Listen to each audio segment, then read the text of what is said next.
नमस्कार मित्रों, स्वागत है आपका श्री तिरुपति ज्योतिष कार्यालय एवं वैदिक पूजा पाठ सॉल्यूशंस के इस चैनल पर। आज मित्रों हम जानने वाले हैं हमारे मुख्य टॉपिक नक्षत्र के बारे में। पहली वीडियो में हमने जाना कि तिथि, वार, नक्षत्र, पंचांग, इन सब की जो बेसिक जानकारियाँ उसके बारे में डिस्कस किया। राशि के बारे में जाना। मित्रों, जो ग्रह होते हैं, ग्रहों का भ्रमण हमने राशि में और नक्षत्रों में सुना होगा।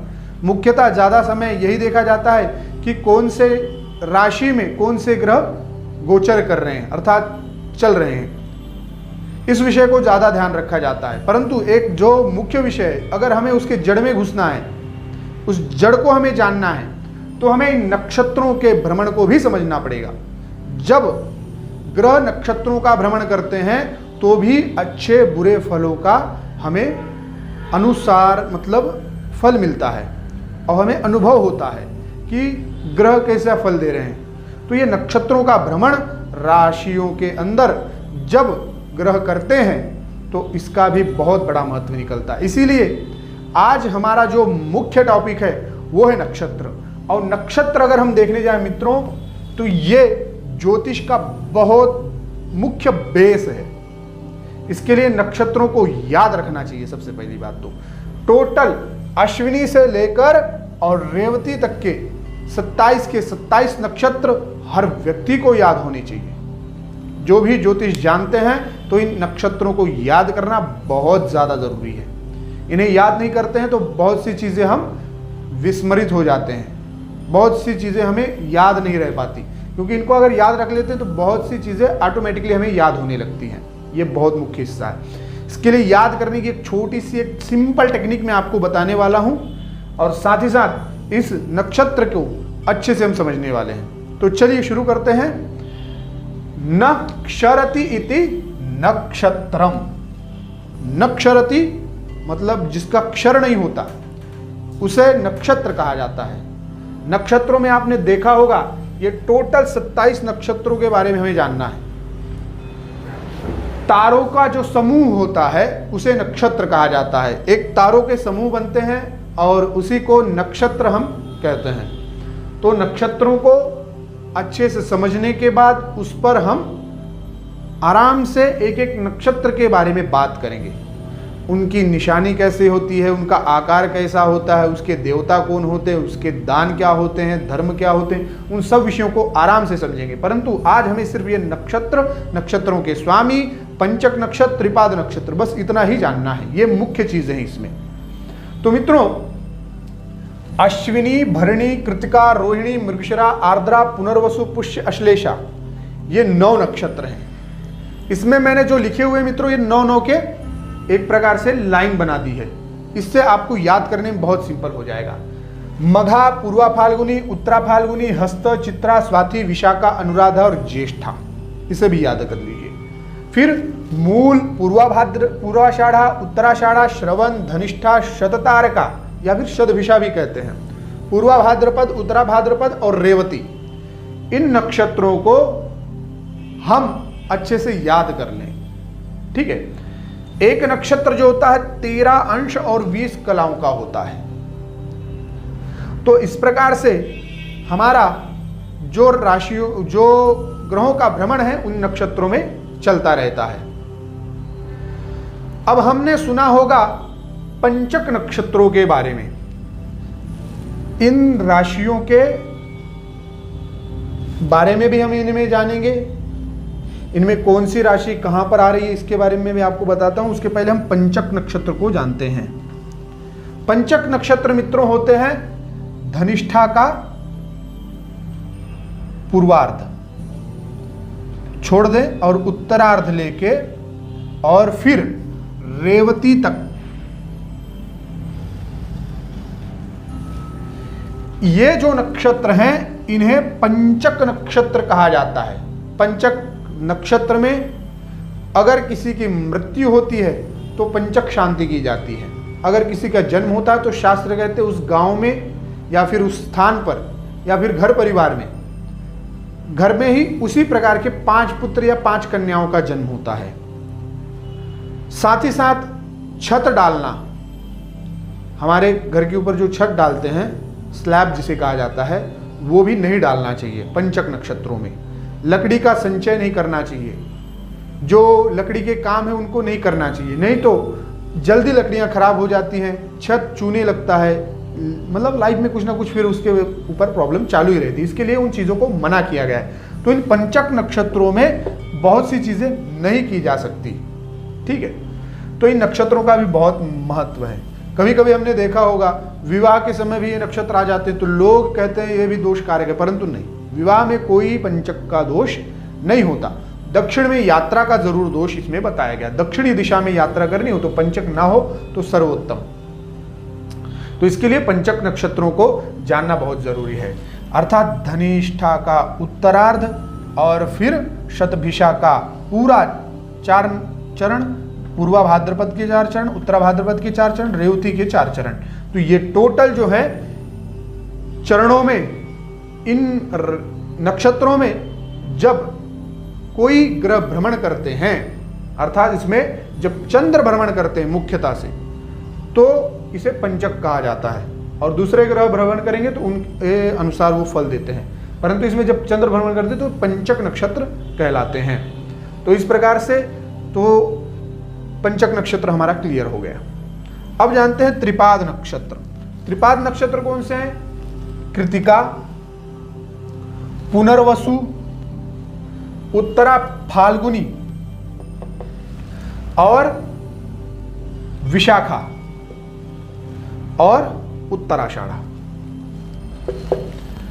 इन नक्षत्रों को त्रिपाद नक्षत्र कहते हैं। और इस त्रिपाद नक्षत्र का मुख्यता से मृत्यु पर ही विशेष ध्यान दिया जाता है। इनको भी जानना बहुत जरूरी है। इसके लिए आप ध्यान रखिएगा, कृतिका, पुनर्वसु, उत्तरा फाल्गुनी, विशाखा और उत्तराषाढ़ा, इन नक्षत्रों को त्रिपाद नक्षत्र कहते हैं। मित्रों, आपने अभिजित नक्षत्र के बारे में सुना होगा। तो अभिजित नक्षत्र क्या होता है? श्रवण का और उत्तराषाढ़ा का एक एक चरण मिलकर और अभिजित नक्षत्र बनता है, ऐसा कहते हैं। मतलब यह एक चरण इसका, एक चरण इसका, ये 2 चरणों का ही अभिजित नक्षत्र होता है। ठीक है मित्रों, अब जानते हैं राशि इनमें किस प्रकार से होती है। तो मित्रों, मेष राशि, एक राशि में 9 चरण होते हैं नक्षत्रों के। तो 1 2 3 4, अश्विनी के 4 चरण, 1 2 3 4, भरणी के 4 चरण और कृतिका का 1 चरण, ये मिला के हो गई मेष राशि। उसके बाद मित्रों 1 2 3, फिर यहां कृतिका के 3 चरण, रोहिणी के 4 चरण, फिर यहां मृगशिरा के 2 चरण, ये मिला के हो गई वृषभ राशि। वृषभ राशि। इसी प्रकार से आगे भी राशियों का विभाजन किया जाता है। 9 नक्षत्र इसमें लगाए जाते हैं। अब इसमें फिर 2 चरण मृगशिरा के, आर्द्रा के 4 चरण, फिर पुनर्वसु के 3 चरण, 2 4 6 और ये 9। तो इसमें आ गई मिथुन राशि। और इसके बाद फिर से इधर एक इसका पुनर्वसु का 1 2 3 4, 1 2 3 4, ये हो गई कर्क राशि। तो इस प्रकार से इन राशियों को भी इसका स्थान दिया गया है। तो इसमें आगे इसी प्रकार से 9 चरणों को मिलाकर राशियों के, और आप इनका विभाजन करके और ग्रहों को जो मैं क्रम बताया था उसी क्रम से इनके ऊपर आप लगा लीजिए। ये टोटल हो जाएंगे आपके सभी ग्रहों के सभी चरण, आपको सभी राशियों के एक एक चरण भी आपको मिल जाएंगे और कौन से नक्षत्र उसमें आ रहे हैं वो भी आपको प्राप्त हो जाएगा। मित्रों, अब जानते हैं इन नक्षत्रों के स्वामी के बारे में और एक सिंपल टेक्निक गंडमूल के बारे में। आपने जो सुना होगा गंड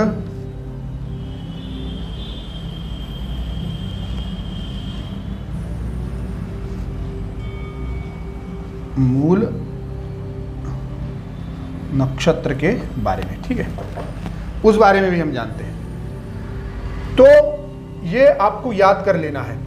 अश्विनी मघा मूल के स्वामी केतु हैं, भरणी पूर्वा फाल्गुनी और पूर्वाषाढ़ा के स्वामी शुक्र हैं, कृतिका उत्तरा फाल्गुनी और उत्तराषाढ़ा के स्वामी सूर्य हैं, रोहिणी हस्त और श्रवण इनके स्वामी चंद्र हैं, मृगशिरा चित्रा धनिष्ठा इसके स्वामी मंगल हैं, आर्द्रा स्वाति और शतभिषा या शततारका कहें इसके स्वामी राहु हैं, पुनर्वसु विशाखा पूर्वा भाद्रपदा इस नक्षत्र के स्वामी गुरु हैं, पुष्य अनुराधा उत्तरा भाद्रपद और शनि इन राशि के उत्तरा भाद्रपद इसके स्वामी शनि हैं, अश्लेषा ज्येष्ठा और रेवती इसके स्वामी बुध हैं। इसको भी ध्यान कर लेना है आपको अच्छे से, इस क्रम को याद रखना है। केतु शुक्र सूर्य, चंद्र मंगल राहु, गुरु शनि बुध, इसको अच्छे से याद कर लीजिए।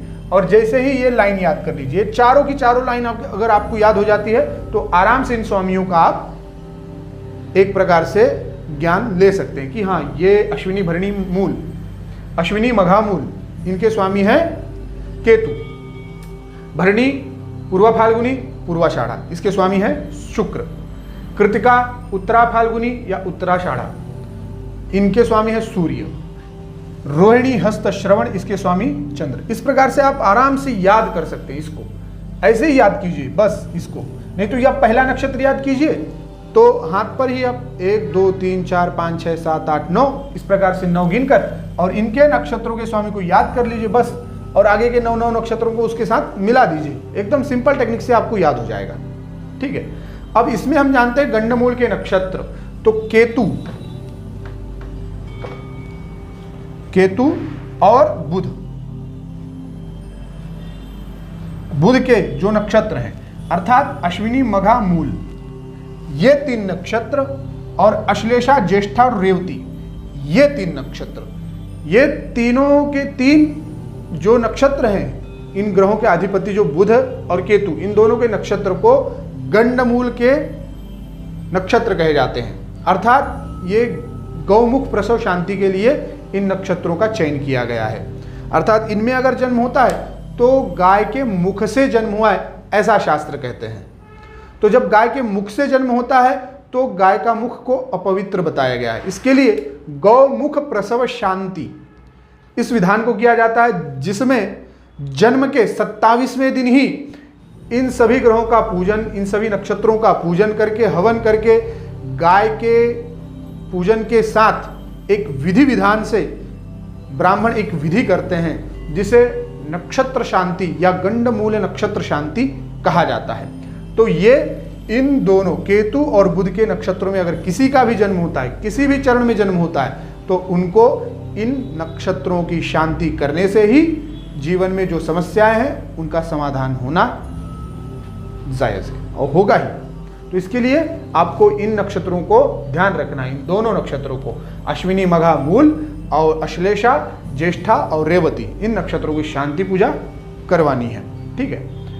तो इस प्रकार से मित्रों हमने इन नक्षत्रों के बारे में जाना है और जो अभिषेक नक्षत्र है उसके बारे में भी हमने यहाँ पे लिख दिया है कि उत्तराषाढ़ा का 4th चरण और श्रवण का 1 चरण, ये दोनों मिलके अभिजित नक्षत्र बन जाते हैं। इस प्रकार से नक्षत्र की जानकारी आपको अगर समझ में आई हो तो ठीक है, नहीं आई है तो आप मुझे कमेंट कर सकते हैं और अपने मित्रों को भी शेयर कर दीजिए, तो अच्छे से सब कोई नक्षत्र के बारे में जान सकेंगे। जो और भी जानकारियां हैं उसको मैं आपके सामने जल्द ही जल्द लाने का प्रयास करूंगा। आगे हमारा टॉपिक जो होगा वो आपको अगले वीडियोज में पता चल जाएगा। जय श्री राम, हर हर महादेव।